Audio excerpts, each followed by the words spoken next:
This happened to me just over a year ago, toward the end of last summer. I had just bought an old, abandoned house out in the country.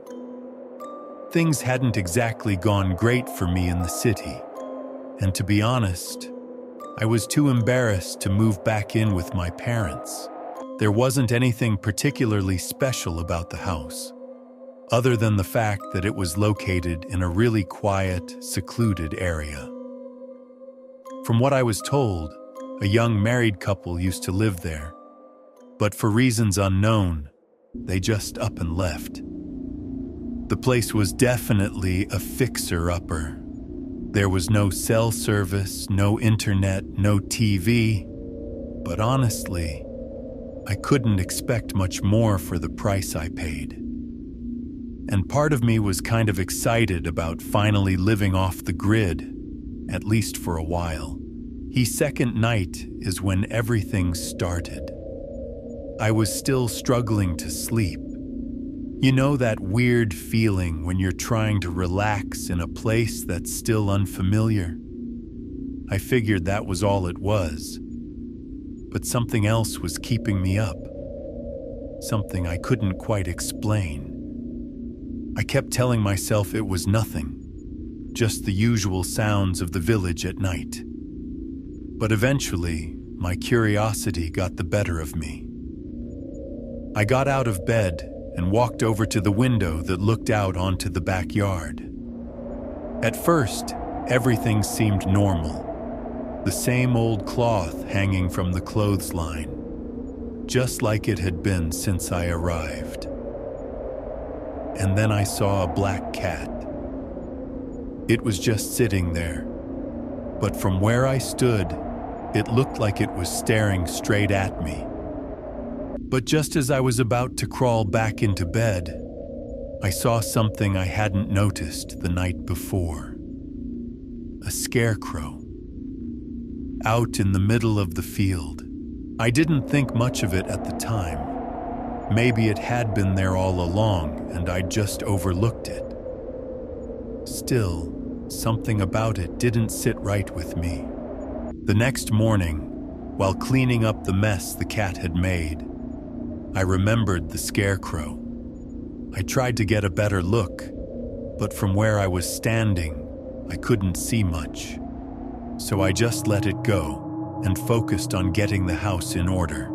By nightfall, I had completely forgotten about it. I was more worried about staying warm. The wind was howling louder than the night before, and it made the whole house feel colder. I finally started to drift off to sleep when I heard that same noise again.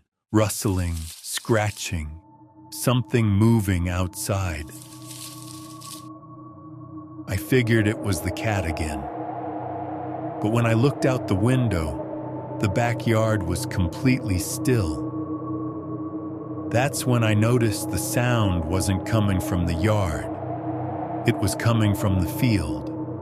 Naturally, my eyes went straight to the scarecrow. And that's when I realized something was off. There were two of them now. My stomach dropped. I was sure there had only been one the night before. And something about the second one felt wrong. Its dress looked strangely familiar. I couldn't shake the feeling that someone, or something, was watching me from the darkness. Maybe it was just a prank. Maybe someone from a nearby farm was messing with me. I told myself that just to stay calm and went back to bed, determined to sleep through the night. But it didn't last long. More strange noises outside. I got up again, heart pounding, and what I saw next chilled me to my core. Both scarecrows were still there, but now their heads were missing. And there was a third one. This time, I was done pretending it was nothing. I had no phone service and no way to call for help, so I decided to leave the house and drive to the nearest town. I grabbed my keys and was about to head out when I heard the sharp, metallic sound of grinding metal. It echoed through the cold night air. That's when I looked outside one last time.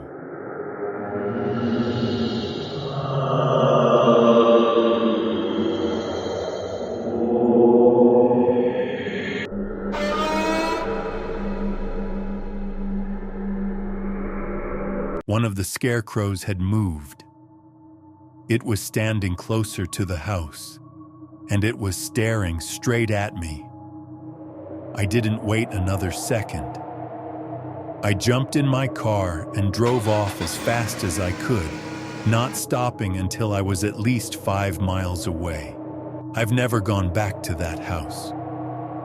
And to this day, I still wonder what would have happened if I'd stayed just one more night.